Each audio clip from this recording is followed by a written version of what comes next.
I mean, it's different when you look at the way that we play to how like Pokemon Go play, where there's certain Pokemon that just are not meta with us. I remember when like Noctowl was a big thing in Pokemon Go, and I kind of forgot that was a Pokemon, and yeah, I know, I'm that person. But they have Medicham. I mean, Medicham had its time in VG. It's kind of, very good, isn't it? Charjabug as well. I know, Charjabug does great. Brilliant Pokemon. I mean, I've probably not seen it so much in VG, but another Pokemon that we don't see too often in VG is on Arash Ommati's team. As we're taking a quick overview of the teams here, as we're getting set up for this round 6 here in London for the EUIC 2024 Championships. Yes, we definitely kind of segued off into other Pokemon metas. So let's bring it right back to video game. And that Urshifu we've been talking about, we've got an Urshifu apiece here on Arash on your left-hand side, and Alex Gómez on your right-hand side's team. And, you know, the Urshifus have been really interesting in terms of which Urshifu is going to rise to dominance. Both of our trainers here have opted for the Rapid Strike style, so we are going to be running those water-type moves. But I want to talk about that Clefairy. You know, it really is a Pokemon that can be so bulky with the Eviolite and can provide a lot of redirectional support. Is that the position it's got here on this team for you, Lee? Yeah, 100%. And it's a Pokemon that Arash is familiar with from previous formats. We've seen Arash have a lot of success with this actual Pokemon in past years, so no surprise to see him utilizing it in this current climate as well. And I think it goes along really nicely with some of these Pokemon like the Ogerpon, the Half-Flame Mask, and that Rapid Strike Urshifu in particular, to not only give you the Friend Guard support, the extra defensive capabilities that the Friend Guard gives you, but also to have that redirection support. And then you've got the Helping Hand as well as another option to boost those attacks when you're in the right position. And if you really want to get cheeky, you've got that little Sing that you can throw out at the right time to maybe put something to sleep. Sometimes it's like the one thing you need in order to gain momentum in a match. And taking a look at these Pokemon, although I'm not surprised by some of the choices, taking a look at that Urshifu Rapid Strike, it's running Ice Punch. Yeah. I haven't seen that in a while, and I fully understand it for a lot of the coverage with flying-type Pokemon and, you know, being able to get that 4 times super effective damage onto Pokemon like Landorus, for example, is really, really nice. But Surging Strikes has a lot of coverage too. It does. I think the Ice Punch really good at the moment in the current format because it does give you a way to catch things like Rillaboom on a switch-in. A lot of these teams that we're seeing are using that Incineroar Rillaboom kind of mode to pivot in and around support maybe those set of Pokemon, so you can catch it on a trade-in along with that Landorus and Carnip, and also you get good damage onto the Raging Bolt as well before it terastallizes. Yes, and taking a closer look at Alex Gómez's team, some really familiar faces, that classic Fire Water Grass core with the Rillaboom, Incineroar, and Urshifu Rapid Strike. Very interesting, though, the Terra to note on Alex's side. A lot of Urshifus that we see are running this Water Terra to really boost up the offensive pressure of its Surging Strikes and Aqua Jet. But here we see a defensive choice in the form of that Fire Terastallization. Yeah, and when you're facing down again against something like a Rillaboom that's so prominent at the moment, it's a really good option against that, where you can Terastallize and don't really care about the Wood Hammers or the Grassy Glides or even those stray U-turns that you could see coming out into that slot. So it really opens the door where you can then take advantage of that, get a close combat off. Probably 2 close combats from Rapid Strike Urshifu is going to be enough to take down a Rillaboom. Rillaboom generally having these Assault Vests. Both these trainers here are running the Assault Vest on their Rillaboom, so it would, you know, the defensive side is probably going to be the weaker one, although Rillaboom still good on the defensive side as well. Yeah, and defensively speaking, there is a lot of fire on this team. 3 Pokemon having that Fire Terra on Alex's side, and particularly that Chi-Pao. Chi-Pao we see almost 9 times out of 10 running that Focus Sash, whereas Alex has opted for the Clear Amulet, an ability that stops things like Intimidate from taking effect. It's not going to allow that Chi-Pao to have its attack stat dropped, or any of its stats, to be fair, and I think that does allow Chi-Pao, that is a very offensively strong Pokemon, particularly when you stack it with Sword of Ruin, to be able to still deal those heavy hits and guarantee those knockouts. Yeah, and it's really nice because you're going to be able to get around things like those Icy Winds and Electro Webs as well, and prevent your fastest Pokemon essentially from having those speed drops and being in a really awkward position. So taking advantage of that, and also the Icicle Crash being opted for from Alex, making sense with that Clear Amulet. You don't want your Ice type attacks to be weakened. Clear Amulet's a perfect thing to get around that Intimidate that we're seeing so heavily used at the moment. Something that Arash isn't actually using on his team, so doesn't really need to consider it there, but there is the Raging Bolt, there is the Electro Web that you are going to have to watch out for, so really key item, really good spot there, Lou. And I think a lot of those spread moves, like you mentioned, the Electro Web and the Icy Wind, because they're so prevalent at the moment, things like the Focus Sash gets very easily broken, so it's nice to kind of switch things up. Let's dive a little deeper into Arash Ommati's team. The Ogerpon is running a really interesting set. Yes, you've got Spiky Shield, Ivy Cudgel, but there is no follow me. Instead, we've got focus energy. Yeah, and that's a really dangerous attack. You know, if you get that set up, boosting that critical hit chance on the already boosted Ivy Cudgel, it's very dangerous, especially if your opponent is trying to cycle Intimidates. It isn't going to make any difference if you're just critical hitting every turn. Very true. So let's jump into Swiss round 6 here at EUIC. Arash Ommati leading out with the Raging Bolt paired up with Clefairy. On the opposing side, Alex leading strong and offensive with the Incineroar and Urshifu. Yeah, nice lead here from Alex. Pretty easy where he's got the fake out support here to prevent anything from attacking that he doesn't want to this turn, and just free up a bit of room for the Urshifu to maybe get a big attack off here into either of these targets. Of course, has to worry about both of the threats from an electric point of view from that Raging Bolt and the Clefairy that doesn't have an attacking option, so you don't really need to worry about that. Only the Raging Bolt this turn, because that is going to threaten heavily.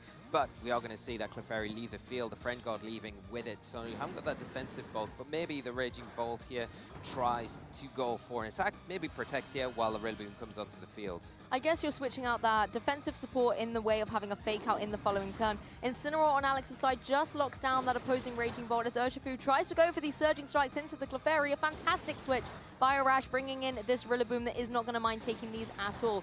The wonderful thing now for Arash as well is Rillaboom's got safely onto the field. You can have fake out pressure in the next turn, or you could even go bold and go for something like the Grassy Glide straight into that opposing Urshifu. Yeah, and the Urshifu is in a position now where it really does want to switch out. It is pressured from both sides of the field here. Like you say, you've got that Grassy Glide pressure. You don't really want to leave and not get any return from your Urshifu. So it's likely here that Alex does switch it out. Could he maybe... this is where Arash could maybe take advantage, start getting some momentum swings here with these two Pokemon. It has to be careful, though. The Rillaboom is in a position where Flareblitz might pick up the knockouts, so still has to be careful if you are dedicating things into that one slot. And there are no switches. Alex actually going strong here with the Fire Terror type on the Urshifu. It doesn't have the capability to switch out with something like a U-turn, so if it's going to stay on the field, let's give it a little bit of a protective barrier. Urshifu goes straight for the close combat, fastest thing on the field. Huge amount of damage into the opposing Raging Bolt, but it does now leave itself, even though it isn't Fire Terror, very vulnerable thanks to the defense and special defense drop. Raging Bolt goes for this Dragon Pulse into Incineroar, does a huge chunk of damage. It cannot afford to take another one of these, particularly with the Wood Hammer that really puts it down into the red. Yeah, it's a huge turn here from Alex. A really bold move to go for that terrestrialization. We talked about it at the top of the match. Going for that in the face of Rillaboom, it gives you a lot more comfort. Now, we are seeing the Incineroar go for the potting shot into that Raging Bolt, so lowering those attacking moves, especially because it has had the booster energy already, so kind of keeping that in check so it's not hitting as hard. And now you're getting the Chen Pao out onto the field. You're in a really great position here if you are Alex, because you're pressuring that Rillaboom now that doesn't have access to the fake out anymore with an Icicle Crash, and also the close combat going to be enough to pick up the knockout onto the Raging Bolt. Exactly, and Alex in such a commanding position here on the speed side of things as well. We saw how speedy that Urshifu was. Raging Bolt would have to go for something like the Thunderclap to get that priority, and at the same time, Chen Pao so speedy and offensive, able to go for something like the Icicle Crash straight into Rillaboom, and with sort of ruin on the field as well. That's going to be dropping the defenses of these Pokemon. Yeah, and I think as well, if you are the Raging Bolt, if you do decide to go for that Thunderclap that Arash looks like he may be thinking about here, you've got to be very careful around the Chen Pao on Alex's side of the field, because it has got access to Sucker Punch and could be in range of a Sucker Punch taking it down. So you've got to be very careful from here, but we're not going to see that this turn. Alex is preserving that till later on this game, opting to bring the Incineroar back onto the field. I like how the Chen Pao is kind of there as temptation. And actually, it's just been switched out for the intimidating Incineroar. That's really going to put a spanner in the works for the opposing Rillaboom. But thankfully for Arash, he gets it out of there, bringing that Clefairy back in to bring that Friend Guard to help the Raging Bolt out a little bit. And the Friend Guard's going to be so useful here. Doesn't have to worry about that Sucker Punch anymore, but does have to worry about a close combat. We know the speed interactions here between the Raging Bolt and the Urshifu. And the Raging Bolt now going for that terrestrialization, pure electric type, going to boost that Thunderclap even further here. It is going to go lock that in. Is it going to be into the Urshifu? And if it is it enough? It is! Huge critical hit! Absolutely massive damage coming out from this Raging Bolt. It's not messing around here on the EUIC stage. Urshifu is down and out. That is so unfortunate. I don't know if it mattered. It feels like it would have mattered. It had taken a defense drop already. The Raging Bolt had been checked by the parting shot from the Incineroar previously, so you've got to think it would have been very close, but the critical hit sealing it up for Arash, taking a huge component away from Alex's side of the field, making it very difficult, but he still has that Chen Pao to come in now and put some pressure on. Has to worry about the Clefairy, though. Yes, exactly. Clefairy able to have a good utility with something like a follow me and draw in all of those attacks. On Chien Pao's side, things like the Sucker Punch, that will fail due to the follow me, Icicle Crash and Sacred Sword. Well, Clefairy doesn't really mind taking those, particularly the Sacred Sword, thanks to its Fairy typing. Yeah, and you've got an active Fake Out here from the Incineroar here, so it has just come back onto the field. So for at least one turn, you can prevent the Raging Bolt from going for an attack and maybe concentrate down onto the Clefairy, knowing that it's not got any attacking options. Chien Pao's not really threatened by it, so you can potentially get that Icicle Crash into it this turn, follow it up the next turn, and potentially remove that threat, knowing that the Rillaboom's in the back as well. Arash still got one Pokemon to reveal. It makes it difficult to switch things around, especially if that fourth and final Pokemon is Ice Weak as well. Exactly. Chien Pao does have a lot of momentum, and knowing as well that you cannot drop its stats does put it in this really strong commanding position. And I think Alex kind of going, hey, I've got Raging Bolt, I've got one of those too. Let me activate my Photosynthesis thanks to Booster Energy, and we'll also get a special attack boost. So it's going to be a formidable threat. Raging Bolt on Arash's side, as you mentioned, just going straight for these protects, just making sure to burn through any potential fake outs that could have come through from the Incineroar that was there a minute ago. Yeah, and a really nice protect here from the Clefairy as well, just to avoid any damage. But the Icicle Crash going into the Raging Bolt there, just in case it didn't go for the protect, really catch it out. Now you've got this similar situation here where the Raging Bolt on Arash's side of the field is still really threatened by this Chien Pao. The Clefairy obviously giving good support with that follow me, so you have to worry about that. Can the Chien Pao and then the Raging Bolt from Alex's side of the field double up into the Clefairy to pick up the knockout? If it doesn't and you miss it, you're giving more room to this Raging Bolt. The grassy terrain still on the field as well and helping out with that health recovery, making it even more difficult to take down. This is where things get very intense at this point in the competition. These trainers want to make sure that they are taking this game one.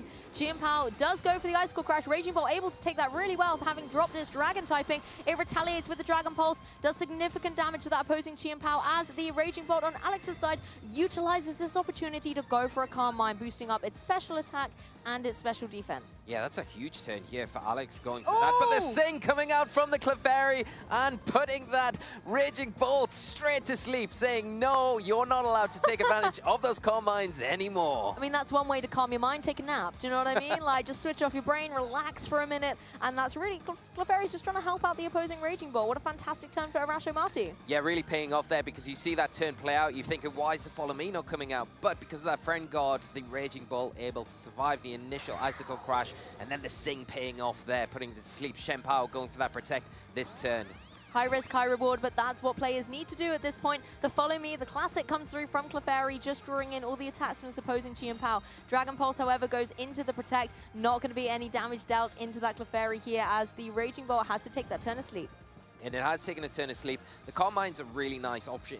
Just a nice play there from Alex, because although you are asleep, you've still got that defensive boost, so it is going to allow you to take those attacks a little bit better from the opposing Raging Bolt on Arash's side of the field, opting there for the Chien Pao, not really going after the Raging Bolt because that is a target that you've got to go after. But the Clefairy is the primary thing that you're going to need to take down if you are Alex. You've got to hope that you do wake up, and you can then get a double off into it. I think with that Calm Mind boost that you've got on the Raging Bolt, if it does wake up, not going to see it this turn though, might have been enough. Yeah, seeing some adjustments from Alex, not wanting to run the rest of this Pokemon stays asleep. Let's bring the Incineroar onto the field. The Intimidate's relatively nice, but I think the key thing is to enable that Fake Out to help Chien Pao out later on in the match. Chien Pao going for that Protect again here. Yeah, and getting that double Protect off, that's pretty huge here to allow the Incineroar to come back onto the field. If it does get through this turn, it's going to have that active Fake Out, make it a bit easier for this Chien Pao to get an additional Icicle Crash off this next turn, which might be enough to get rid of the Raging Bolt, or at least do some good damage to that Clefairy. Because the thing is, the Incineroar wants to go for the Fake Out into the Raging Bolt so that it cannot go for a potential Thunderclap or that Dragon Pulse that keeps trying to target down into that opposing Chien Pao. It then utilizes the Chien Pao to maybe go for the Icicle Crash, get rid of the Clefairy, and then you can kind of set your sights down onto that Raging Bolt to close out the endgame. Yeah, and if you do predict the Protect on that Raging Bolt here, you could maybe even double in on that Clefairy this turn with your Incineroar, got Icicle Crash, Flare Blitz, and hope that that is going to be enough, especially with the Sword of Ruin ability active, that you can get rid of that support option. Then from there, your Chien Pao in a great position to deal with that Raging Bolt, especially without that Friend Guard in support. So the Clefairy, the big thing that you need to really try and take advantage of here, especially with that Fake Out that was now active. honestly, Clefairy's putting in some work. Raging Bolt on Arash's side, just going for the protect, as is the Clefairy. I think Arash being really calculated, knowing the fake out potential on Alex's side, and just trying to burn through them, not allowing Alex to be able to get momentum or the upper hand in this match. As you can see, Sucker Punch was coming out from the Chi and Power as well. It is going to fail thanks to the protects, but Alex is really just trying to get that priority on the board. Yeah, and if you're Alex at this point, do you then now go, knowing that the Clefairy and the Raging Bolt have just attacked, maybe Icicle Crash into that Raging Bolt, and then hope that the Clefairy goes for the Follow Me, and then you're just doubling up into it anyway? Or maybe if you don't see the Follow Me, you do catch it out and potentially pick up a knockout there. Again, a lot to protect in this game. Both these players know when to switch on the offensive or play defensive in this case. Clefairy once again drawing in those attacks with the Follow Me as Raging Bolt once again goes for a Dragon Pulse into a protect. These trainers are trying so hard to get the knockouts, but are falling victim to these defensive plays. Incineroar, however, says, I've had enough of this. Let's get some damage on the board. Flare Blitz, big damage into the opposing Clefairy, and it's just able to hang on as well. Perfectly timed. That's a huge play here from Alex to try and get a step closer to closing this game up, putting things back in momentum swings for him. But this turn here is going to be the key one, because you've just protected your Chen Power. It's going to be time to potentially attack with it. Or do you maybe switch it out into your Raging Bolt and try and just remove the Clefairy with your Incineroar here? But no, opting to keep and preserve that Incineroar as it goes out, preserving that Intimidate for later. Raging Bolt coming back onto the field for Alex. It's a tale as old as VGC time, seeing the Incineroar jump in and out of the field to intimidate and fake out later on. Once again, is see the Follow Me, but the Clefairy actually avoids the Icicle Crash. Chi and Power finally going on the offensive, but to no avail. The Dragon Pulse will connect this time, and it will be a knockout. Suddenly seeing a little bit of change in pace in this particular set. Yeah, really unfortunate there for Alex, because that Icicle Crash, we do know it's not got the best accuracy, does miss the Clefairy there. Pulled in from that Follow Me. If it hits, you've got to think it would be enough to take it down. Then that Friend Guard's gone. Like I say, you would lose your Chen Power for your trouble. The Raging Bolt on Alex's side of the field still has to wake up, but you're in a position where you have got that fake out support. You've still got it this turn. You can slow down the Raging Bolt on Arash's side, at least for one turn, and hope that your Raging Bolt wakes up and then has enough to be able to damage the Clefairy, remove it from the field. I think we know what's coming with this next turn. Incineroar's joined the field for Alex. There's going to be a fake out, so Arash is naturally going to go for the double protect. And although it is a very kind of safe play, it's optimal at the end of the day, because unless you want to play that game of trying to predict where the fake out's going and maybe making a switch, it's really not to your benefit. So just going for the double protect, scouting out where the fake out's going and what the partner Pokemon wants to do is an option for you. And of course, the Raging Bolt on Alex's side is still sleeping, so we are going to see just the forfeit locked in. Yeah, forfeit here from Alex here, not wanting to continue with this one, wants to reset as Arash takes game one in this round 6 tie-off. Yes, amazing to see such a interesting end to that game, actually. At the beginning, there was a lot of offensive plays from both trainers, a lot of pressure being put on the board, but for me, the turn that really changed it around was when Clefairy went for Sing. You know, Alex was in a great position going for that Calm Mind, and you could really see him setting up towards the end game, trying to gain a little bit of dominance in the match and make that special defensive wall, but as well offensively pressured. Raging Bolt, things like the Dragon Pulse and the Thunderclap could have done a lot of damage to Arash's side. However, being put to sleep just really kind of stopped him, had to put him on the back foot a bit. Yeah, and I do feel as well, a little bit like this Thunderclap, I think this is the turn here that we're recapping. The critical hit here was huge, I think, because of the terrestrialization on the Urshifu.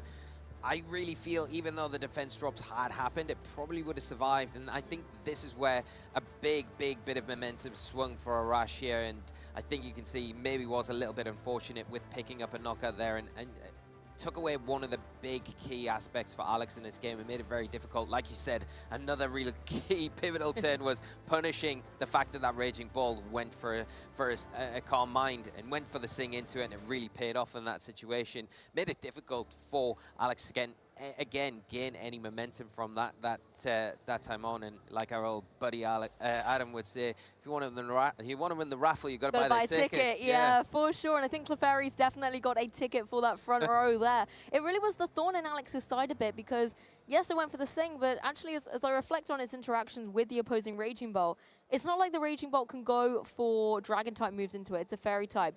And then if you keep going for Follow Me, Thunderclap's going to keep failing. And actually taking a look at Clefairy, it has no offensive moves. So actually, that Raging Bolt has no way to hit the opposing Clefairy. Also, Clefairy has no way to hit it back. Yeah, it's a bit of a standoff there, isn't it? Because you're then relying on things like your Incineroar that you're going to bring, and then your Urshifu. So if your Urshifu goes down like it did there, and I think Arash keeping that in mind for maybe not having to rely on a critical hit going into this game too, but then planning around trying to take it down the best he can as quick as possible, then the options for Alex become very limited to dealing with that combination of the Raging Ball and the Clefairy, because then if you're really just relying on your Raging Ball as your big offensive threat, then it's not really going to be the answer that you're looking for. I really hope both trainers are cognizant of the fact that a Raging Bolt Clefairy endgame wouldn't end so well, because neither Pokemon would be able to touch the other, and it would be a very interesting way of playing out Game 2, but let's hope that that doesn't quite come to fruition. I think one other thing I want to really credit from both these players was the way they played with the Protects. Yeah, I think it was really pivotal throughout that match. A really good identification there, where there was real key turns where both players were trying to get into the right position. You had on one side Alex protecting that Chen Pao, getting the Incineroar onto the field, getting that fake out support active. And then on the other side of the field, you had the Clefairy, and it was going for that Sing. The Raging Bolt maybe protecting, or the Clefairy protecting, double protecting when necessary to burn that fake out whenever Alex got it in position. But we are seeing a bit of a change-up going into this game too, Lou. Do you know what? I love this. The Golden Go coming for Alex, paired up with the Rillaboom against the Urshifu and the Rillaboom of Arash Ommati's side. The Golden Go, a fantastic adaptation, considering Clefairy gave Alex so much trouble. Why don't you have a Pokemon that can deal super effective damage to it with Make It Rain? Yeah, and it's a really nice adaptation here. Gives you a lot to think about if you are Arash. You can't freely bring in that Clefairy like you did in that turn one. You've got to really prioritize getting rid of that Golden Go as soon as possible before you're able to utilize that Friend Guard, the Follow Me support, and even those cheeky Sings. So we'll see what goes on here. Of course, you've got the Urshifu out on the field at the moment. Does pressure a lot of damage onto that Goldingo with something like the Surging Strikes, but you have to be careful around the Rillaboom. Both of them on each side of the field have active Fake Out here, although the one on Arash's side isn't going to really be able to take much use onto that Goldingo that Ghost typing. Yes, and Ogerpon coming onto the field as well, another fantastic adjustment. Being able to have that fire typing and a powerful Ivy Cudgel into either of Alex's Pokemon here is not going to be appreciated in the following turn. Fake out from Arash Ommati's Rillaboom into the opposing one enables the Goldingo on Alex's side to capitalize on the fact it's got away scot-free here, and it can go for this nasty plot. Being a Ghost type, it didn't even worry about that Fake out. Yeah, that's a really nice play there from the Goldingo. I mean, from Arash's side of things, going for the Fake Out into the Rillaboom, just keeping that Ogerpon safe in case maybe even a U-turn comes out onto that side of the field to position, pivot out. You're preventing that, and then you've got something on both sides of the field that are under pressure now going into this next turn from that Ogerpon that can apply a lot of pressure. Goldingo in particular doesn't want to waste that nasty plot here, so maybe a Protect as we see a reposition. I also like this adjustment here by Alex, bringing that Rillaboom out of here and bringing in a Pokemon that isn't going to worry about checking that opposing Ogerpon, is indeed going to be that Incineroar, an Ivy Cudgel, or even any Grass-type move is not going to be anything that Incineroar is going to worry about. And I think Goldingo wisely going for the Protect as well allows Arash. Oh, I love this play. I was going to say allows Alex a bit of protection, but then Arash can capitalize on that as well and go for that focus energy. The critical hits are going to be fierce. This is something Alex has to watch out for. Yeah, and this is really dangerous here because the focus energy, like you mentioned, boosts that critical hit rate. And the Goldingo almost going to be forced into terrestrializing if it can get through this next turn. You've got the Incineroar positioned well from Alex to go along with that Goldingo. So making sure you've got the Fake Out into that Ogerpon this next turn so you can potentially get a Make It Rain off. Now, the Clefairy has to be very careful here, but it's an easy turn for Arash just to say, okay, this is fine. I can just go for the Spiky Shield and then the Protect, burn your Fake Out, and then I'm really in a great position going into this next turn where I've got the Follow Me with my Clefairy again, and then I've got this Ivy Cudgel that I can throw out into your Goldingo with my Ogerpon. And this is where things get very interesting. That Goldingo being able to have been boosted up is now actually leaving the field. It's in too vulnerable a position, and Alex brings in its Water type in the face of a potential Ivy Cudgel. As soon as Clefairy joined the field, it's actually left us as well in replacement of this Rillaboom, which is fantastic positioning for Arash, identifying that the Water type's going to join the field, so I need my Grass type there to be able to apply pressure to it. Yeah, and I think the Incineroar here not opting. This is a brave decision here from Alex, predicting maybe a double Protect here, going for that parting shot into his own Urshifu here to make sure that it is off the field. It is in the back. You can cycle that Intimidate in, and you can get the Rillaboom back onto the field now in a position where you've got that active fake out. Again, you can slow down that Ogerpon on the other side of the field and maybe even reposition the Urshifu out for the Incineroar this turn to drop another Intimidate. I mean, you can understand that, right? Arash has been going for those double protects the whole way through the set, so it was a wise prediction, but really interesting to always see those side kind of afflicting moves happen in order to get that ball position. The Rillaboom's in prime position on the field now as well. If I remember correctly, I think Arash's is the faster, but we might have to double check that interaction. Yeah, I think the faster of the two, so you have to be a little bit careful here, but it's so easy for Alex here just to protect the Urshifu and then bring in the Incineroar once again. Here, you're going to drop that Intimidate, although the thing is about the Focus Energy, you don't really worry about the Intimidate drops because you've got that boosted critical hit chance. It's going to override that. It's going to just be able to do as much damage as you need it to, and we are going to see the Terastallization kicked in here.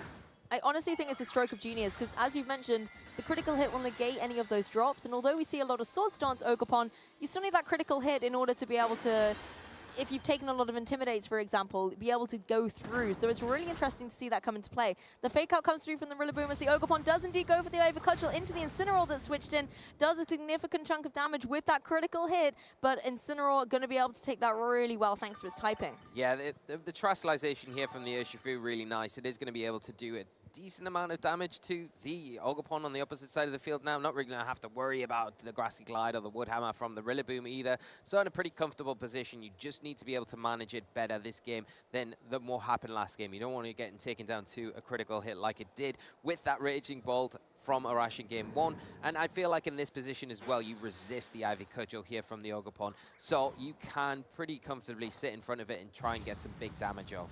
Here comes the second Ivy Cudgel, being a little bit more precarious towards that Incineroar with another guaranteed critical hit here thanks to the Focus Energy as Urshifu goes for the Surging Strikes. This will also give out some guaranteed critical hits, and it looks like it's going to be enough. It will be enough. The final and third one is enough to take down this Ogerpon. It's critical hit twice into the Incineroar. You can see the damage that it's doing there, but Incineroar doing a great job to be able to remove this huge threat from Arash's side of the field, and Alex taking an early lead in this game. Do you know what? There was so much effort that Arash put into that Ogerpon, but unfortunately, it really didn't get to dominate through it. It just went for 2 Ivy Cudgels into the opposing Incineroar, not really able to get any knockouts or get some big damage on the board. Arash has to reassess now. Yeah, and one of the ways he can reassess is with his own Urshifu. The problem is with Alex going for that Terastallization into the Fire type, it's now weak. But we are seeing a Will-O-Wisp come out into that slot and burn the Urshifu. A huge turn here from Alex. I love the nod of respect from Arash there, seeing that play and just being like, yeah, you've got me. That was a fantastic call by the Incineroar, being able to burn that opposing Urshifu and make it a little less formidable on the field. Yeah, caught me mid-conversation there with the Will-O-Wisp firing out there and just talking about the type advantage that you have. Alex not in the best of positions because of that fire typing. The water typing going to do a lot of damage, but the burn is huge here. Now the Clefairy coming in, you've got to deal with that, of course. You've got to contend with those Follow Me's and the Friend God, but you're in a decent position here with that Rillaboom still intact in the back to bring onto the field and not really have to worry too much. Of course, you have to worry about the close combats, but if you are committing to close combats, then maybe gives your own Urshifu a little bit of room to close combat back in return to try and get some damage off onto the Urshifu if you can stall out the Follow Me from the Clefairy. Exactly, and if I was Arash, I'd be more concerned about the Golden Go that's hiding in the back. It hasn't joined the field since the beginning of the game, but there doesn't seem to be a way on Arash's side to be able to go through it. The Urshifu was burned, the Clefairy has no attacking moves, and what can a Rillaboom realistically do to an opposing Golden Go? So it's a very interesting position that Arash is in at the moment, with Alex seeming to be firmly in the driving seat. Here does return the Golden Go, a double swap actually. Yeah, we're going to see a Terastallization from Arash's side of the field, and it's likely going to be on to that Urshifu, which is the Water Terra type, boosting those Surging Strikes that it has access to alongside the Aqua Jet. And it has got the Ice Punch. It hasn't got close combat. We identified that at the start of the match, and the Surging Strikes is what this Urshifu is opting for into the Rillaboom, but because of that burn, not picking up as much damage as what Arash would like to be seeing. Yeah, even without the burn, it's a tall order for the Urshifu into an opposing Rillaboom, but that really is negligible damage for a move that does 3 critical hits. Clefairy once again going for the Sing and finding its mark into that opposing Rillaboom. This could be a little bit of breathing room for the Urshifu to try and get some more damage on the board, maybe switch things up and go for something like that Ice Punch in the next turn. But the burn's hard. The burn is really hard, and the Sing hitting once again is huge for Arash because you're bringing the Rillaboom onto the field if you're Alex with that active fake out to potentially slow down the Urshifu this next turn, put the Clefairy in a really awkward position, and by doing that, you've got the opportunity to then go for a nasty plot, and then from then on out, you've got the pivot to the Incineroar, and you can really start to try and craft a win position with that Goldingo and pressure and remove that Clefairy pretty easily. But the Sing really putting a spanner in the works here for Alex. Got a lot to do as the helping hand comes out from this Clefairy. Yeah, everything needs to be happening for this Urshifu right now. The Rillaboom is, of course, going to be taking a nap, not able to go for any of his priority moves here in this turn. As Urshifu goes for the Surging Strikes, it is Terra Water boosted, it is Helping Hand boosted, but there is also a burn, so it is underwhelming damage, but will do a significant chunk to the opposing Golden Go. Another Surging Strikes will be able to get the knockout afterwards, as long as Golden Go doesn't have anything to do too tricksy in this turn.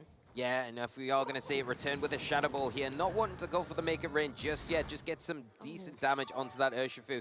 But you saw how much the Surging Strikes did. The burn really helping it survive here. It does have the leftovers, it does have grassy terrain in effect, but the problem is with that Unseen Fist ability, you can't really protect in front of the Urshifu. You need your Rillaboom to wake up, you need that support, and you need to be able to remove the Urshifu before you feel like you can really move forward in this match with the Goldingo to close things out. The question is whether the Urshifu needs the Helping Hand now in order to get that knockout on the opposing Golden Go. Clefairy is in an interesting spot where it cannot go for something like a Sing into the opposing Golden Go, thanks to its good as gold ability, not allowing status moves to have any effect. So Clefairy really can't do too much to Golden Go at this point. It could go for a Follow Me, however, try and draw in a Shadow Ball, but then if Golden Go goes for the Make It Rain, that's going to be a difficult spot for Clefairy, as well as, you know, wasting a turn when you could have gone for the Helping Hand, let's say. Yeah, and I think if you don't go for the Follow Me, you risk taking a Grassy Glide if that Rillaboom does wake up, and that would really be a detriment to Arash at this point. So it's safer just to go for that Follow Me, and we are seeing that with the Surging Strike, like you say. Is it going to be enough to pick up the Goldingo? It's going to be very close. That's 1, 2 is going to be and it's going to be enough. It was close, though, and particularly with that burn, you never can fully calculate how debilitating it's going to be until you see it in action. But the Golden Go is out of there, and that definitely was a threat for Arash, you know, making sure that the Rillaboom isn't going to have to deal with it in a one-on-one basis, because it looks like the Golden Go was going to be able to run away with that. Another turn of sleep for the opposing Rillaboom here. Now, the issue is, how do you now deal with the Rillaboom? Unless Clefairy wants to keep putting it to sleep, I don't see, other than the Ice Punch, what the Urshifu can do. Yeah, and because you are burnt as well, the Ice Punch, even Helping Hand boosted, isn't really going to be probably cutting it. I think if you stall out the grassy terrain, it probably will help you deal with the Rillaboom a little bit easier. But again, it's so easy for the Rillaboom at this stage to maybe just switch out to something in the back and then reposition, get it back on the field, activate that grassy terrain. And you're likely going to either wake up this turn, and if you don't wake up the next turn, you've got a guaranteed wake up the following turn after that, where you can then start launching off those Wood Hammers, those Grassy Glides, supporting with a Fake Out, etc. And one Pokemon to really help support your Rillaboom, bringing it onto the field now, dropping an Intimidate, along with that active Fake Out is the Incineroar. And if we really analyze the way Arash has played this set, there's a Fake Out on the field, very likely to see the double Protect come through on Arash's side, and I think that's what we can see him locking in here. Of course, Alex will be able to capitalize on that, and the thing is, you can then burn through another turn of sleep on that Rillaboom. So I understand why Arash is doing it, but as you can see, Alex going, I'm not even going to Fake Out, I'm going to kind of psych you out here and make an adjustment, bring my Fire Urshifu onto the field, and allow 1 turn of sleep to go through on my Rillaboom. So hopefully it's going to wake up soon.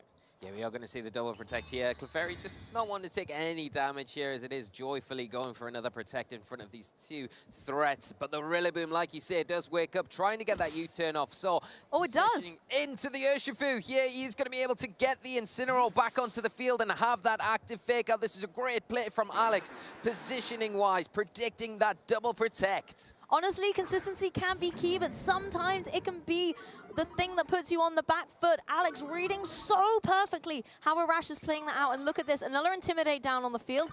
Fake Outs back in. I mean, Arash, what are you going to do? Double Protect again? It's too risky. It's too risky here, and you've got that Fake Out where you can go for it into the Clefairy, prevent that Follow Me for at least a turn. Or you can go for the Fake Out into the Urshifu, go for the Surging Strike into the Clefairy, try and get damage off there. But if you're confident that your Urshifu, if you're Alex, outspeeds Arash's, then you can go for the Fake Out in the Clefairy, stop that follow me, and then go for that close combat into the opposing Urshifu, potentially pick up a knockout and take one step closer to clinching this set and tying it up, take it into a game 3. That was such a beautiful turn. The fact that the Rillaboom also woke up, could go for that self U-turn, and critically, Alex identifying that the one thing Arash doesn't want is fake out on the field, and he guaranteed that it would happen in the next turn. Clefairy able to bypass with priority that helping hand, but to no avail. The fake out went down into the Urshifu. There will be no damage coming out on Arash Ommati's side of the field. However, Alex Gómez is going to try with a surging strike into the opposing Urshifu, but it's not going to be able to get the KO this particular turn.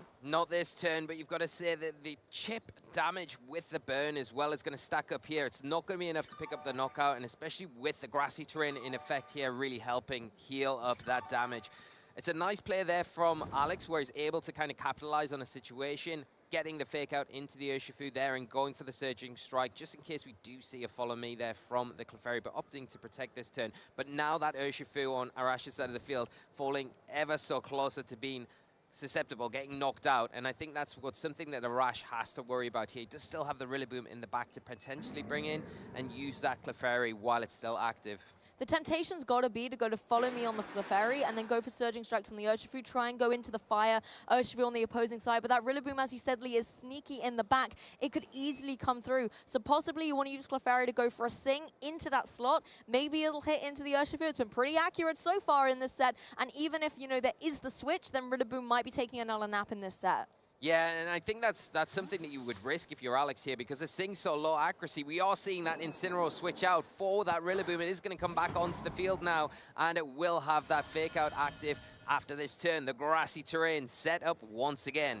But where did Arash go with the surging strikes? The helping hand is there. It's boosted. It's got same type attack bonus. It's got Terra boost. But instead, the Aqua Jet on Alex's side, it's not enough, though. Tries to be able to get the knockout before Urshifu on Arash's side can move. But no, Arash will be able to go down into the opposing Urshifu and knock it out.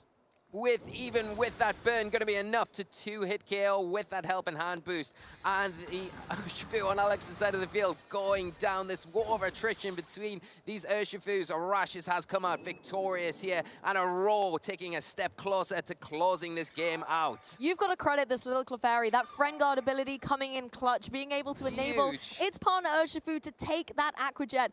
Doesn't look like it's going to be able to take too much more. However, that burn is ticking away. The HP is incredibly low on that Urshifu, and Alex still has that Incineroar. Now, Arash might want to go for the double protect, but can he even afford to with the burn?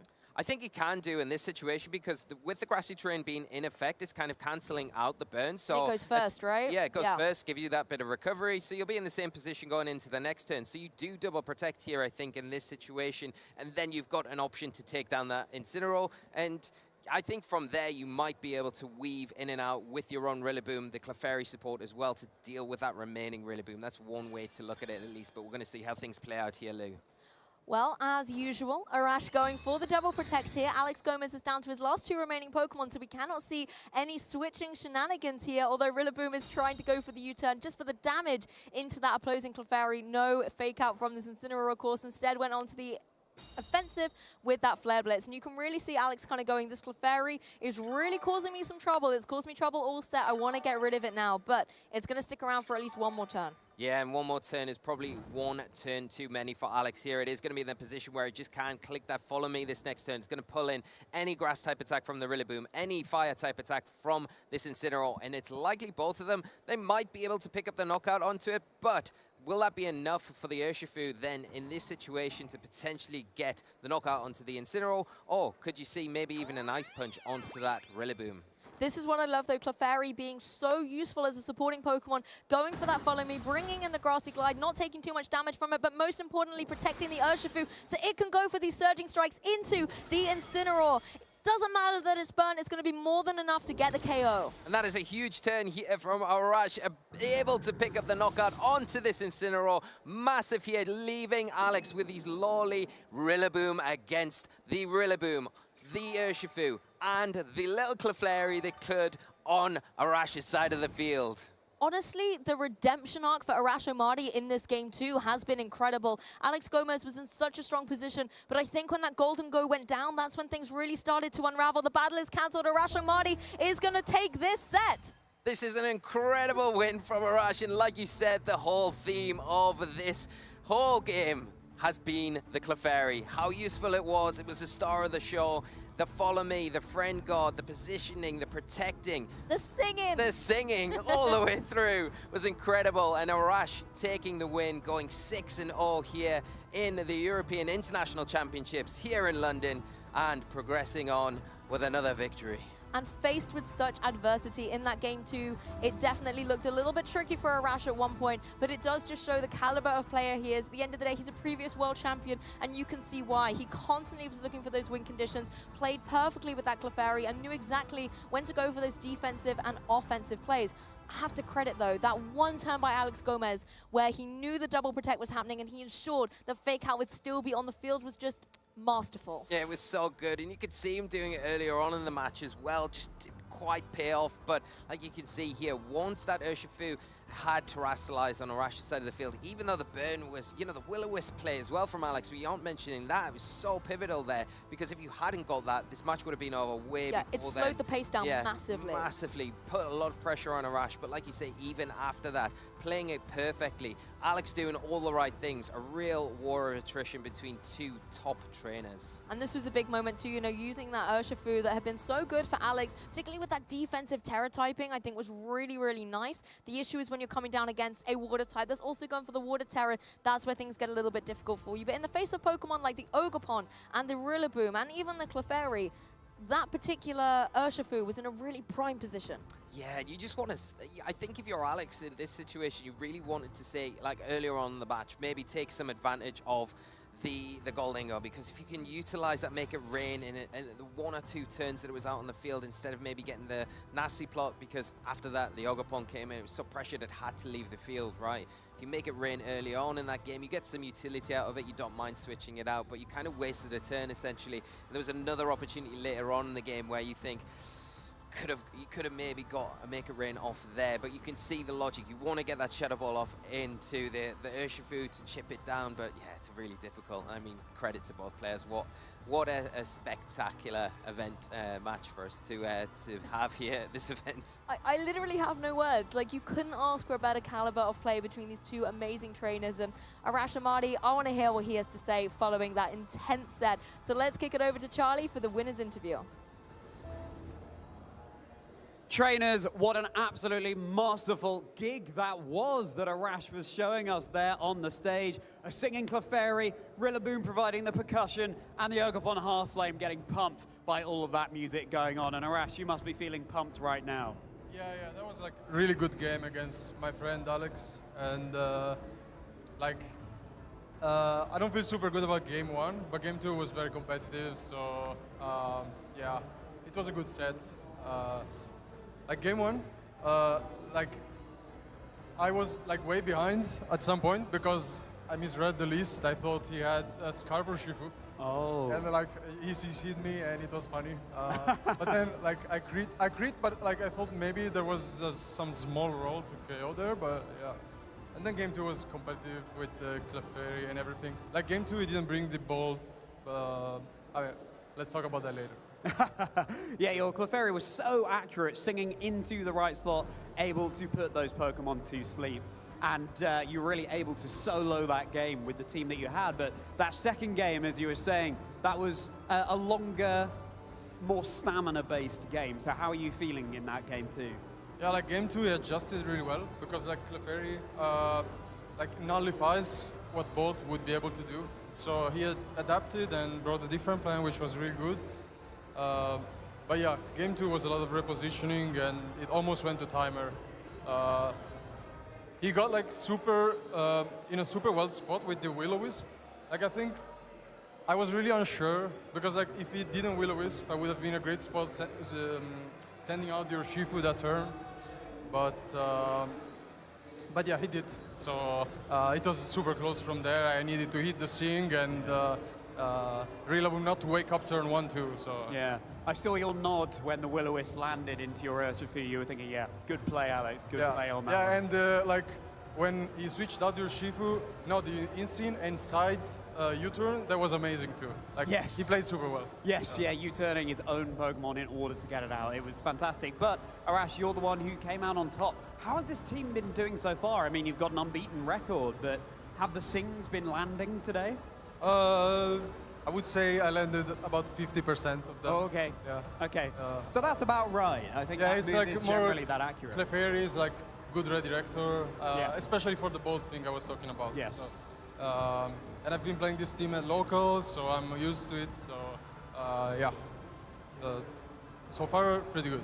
Yeah, okay, well, fingers crossed for you, Arash, heading into the rest of the day. How are you feeling heading into the next part of day one? I think I've been playing pretty well, but you know, there's a lot of super strong players here, and anything can happen. So we'll see. Anything can happen, absolutely. Now, Arash, Bulbasaur, Charmander, or Squirtle? Bulbasaur. Bulbasaur, there we go. That's 3 for Bulbasaur, 3 for Charmander. We've had no one say Squirtle yet. Because on it beats stream. the first gym, so. Right. Yeah, fair enough. That is a true competitive player answer there. Beats the first gym, go for Bulbasaur. So does Squirtle, not so much the second gym in Kanto. Any shout-outs you want to give, Arash?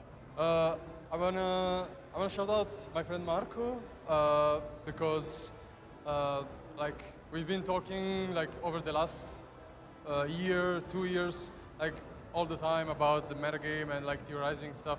So I want to make this shout out to him because if I'm able to play this well, it's also thanks to him. Yeah. There you go. Thank you so much, Marco, for your help to Arash there. Marco Fiero, he's also playing the tournament. So Yes, I hope of he's course. doing well. Fingers crossed for you too there, Marco. Well then, trainers, Clefairy was left on this field going for Sing, leaving Arash's team to be able to do its thing.